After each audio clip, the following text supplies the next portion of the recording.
இளைஞரணி அமைப்பாளர் அருமை சகோதரர் வழக்கறிஞர் அண்ணன் வானவில் விஜய் அவர்களே,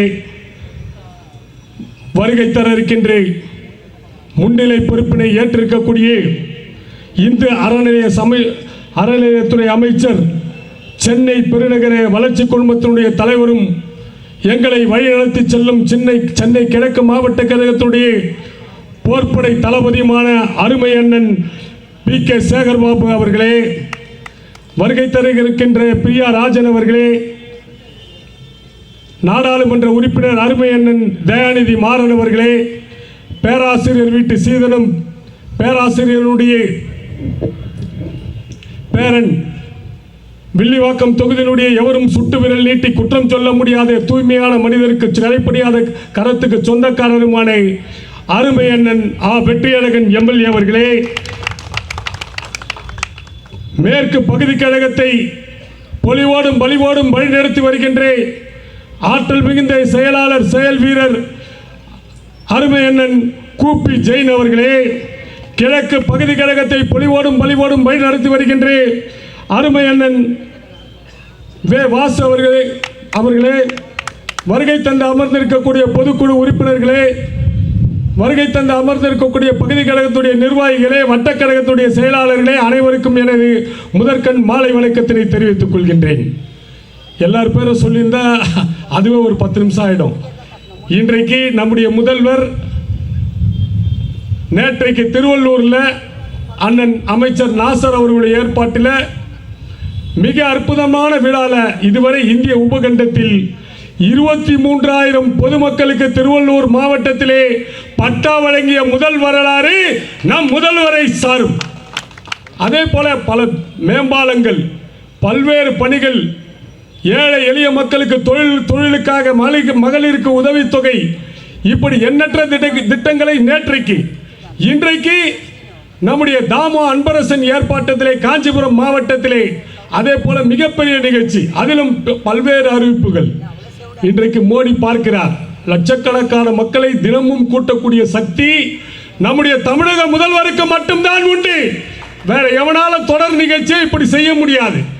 இன்றைக்கு நம்முடைய முதல்வர் காலை உணவு திட்டம், இன்றைக்கு இந்திய உபகண்டத்தை கடந்து அந்த திட்டத்தை பார்வையிடுவதற்காக பல்வேறு நாடுகளிலிருந்து இன்றைக்கு வருகை தந்து கொண்டிருக்கிறார்கள். அதே போல 1,17,000 பேர் இன்றைக்கு 1000 ரூபாய் மகளிர் உரிமை தொகையை பெற்றுக் கொண்டிருக்கிறார்கள். 1,17,00,000 பேர் பெறக்கூடிய இதை ஒரு 5 லட்சம் பேர் இன்கம் டாக்ஸ் அதிகமாக பணம் கட்டுறவங்களுக்கு பணம் தரலன்னு ஏதாவது ஒன்று பேசுறது. எவ்வளோ பேர் பணம் வாங்குறாங்க? 1,17,00,000 பேர் கையில் தரல, வங்கி கணக்கில் போகுது. அந்த வங்கி கணக்கில் கூட நம்முடைய முதல்வர் ஒரு உத்தரவிட்டிருக்காரு, இந்த மினிமம் பேலன்ஸ் இல்லைன்னா அதில் பிடிக்கக்கூடாது, ஒவ்வொரு வங்கிக்கும் ஜீவோ, இல்லைன்னா நம்ம அதில் ஒரு 50 ரூபா 100 ரூபா கை வச்சிரும். இன்றைக்கு டெல்லியில் ஆளக்கூடிய அந்த அம்மையாருக்கு தெரிவித்துக் கொள்கிறேன், இங்கே இருக்கக்கூடிய பொதுமக்கள் பார்க்கணும். அதாவது இந்த ஆளுநர் ஆர்.என். ரவி எங்கேருந்து வந்தவர் தெரியுங்களா? அவர் ஆர்எஸ்எஸ்லேருந்து காக்கி டவுசரு, காக்கி சட்டு, ஒரு லட்டி வச்சுன்னு எக்ஸசைஸ் பண்ணுறது, கோல் சுற்றுறது, முஸ்லீம்களை அடிக்கிறது, இதுக்காக துவக்கப்பட்ட இயக்கம் தான் ஆர்எஸ்எஸ், கிறிஸ்டியன்களை அடிக்கிறது. அந்த ஆர்எஸ்எஸ் அமைப்பில் டவுசர் போட்டுன்னு வளர்ந்தவர் தான் அவர். ஏற்கனவே ஒரு இடத்துல கவர்னராக இருந்தார். ஆனால் அந்த கவர்னர் போடுற டவுசர் இருந்தது பாருங்கள், ஆர்எஸ்எஸ் டவுசரு, அதுக்கு வரி கிடையாது. நம்ம குழந்தைங்க போடுறது பாருங்கள் ஜட்டி, அதுக்கு 18% வரி. யார்? நிர்மலா சீதாராமன். அதே போல் ஒவ்வொன்றிலையும் பனியன் எல்லாத்துலேயும் இன்றைக்கி எக்ஸ்போர்ட் எல்லாம் இன்றைக்கி திருப்பூரில் பாழடைஞ்சு கிடக்குது. பங்களாதேஷ்லேருந்து இன்றைக்கி 50,000 கோடிக்கு பனியன் ஜட்டியை இந்த மோடி அரசு, இந்த நிர்மலா சீதாராமன் இறக்குமதி செய்கிறார். திருப்பூரில் உள்ள மக்களை சாகடிக்கிறார்கள். இன்னைக்கு ஒரு பனியன் எடுத்துக்கிட்டீங்கன்னா அதுக்கு நூல், அதுக்கு வரி, சாயம், அதுக்கு வரி, அதுக்கப்புறம் பார்த்தீங்கன்னா அந்த அட்டை டப்பா செய்கிறோம் பாருங்க, அதுக்கு வரி, அனைத்திலையும் வரி போட்டு 30 ரூபாய்க்கு வாங்கின்னு இருந்த ஒரு பனியன் இன்றைக்கு 130 ரூபாய். உண்மையா இல்லையா பாருங்க? இதுக்கு யார் 100 ரூபாய் ஒரு பனியன்ல? அதே போல் ஒரு கல்யாண வீட்டுக்கு ஒரு பொருள் வாங்குறோன்னா ஒரு சாதாரணமாக ஒரு பட்டு புடவை மினிமம் ஒரு 20,000 ரூபாய் 30,000 ரூபாய் இல்லாமல் வாங்க முடியாது. அந்த பட்டு புடவைக்கு வரி இது நாள் வரைக்கும் காஞ்சிபுரத்தில் சொசைட்டியில் போனீங்கன்னா 5% தான் இருந்தது. அதுவே வந்து சில சொசைட்டியில் வந்து அந்த 5% வந்து வீட்டிலேருந்து நெஞ்சு கொடுத்தாங்க, பில் இல்லாமலே தருவாங்க. ஆனால் இன்றைக்கு என்ன நிலைமைனா 18% வரி. ஏற்கனவே தங்க விலை ஒரு பக்கம், வெள்ளி விலை பக்கம், சரிகை விலை எல்லாம் ஏறி இருக்கு. 18% வரி.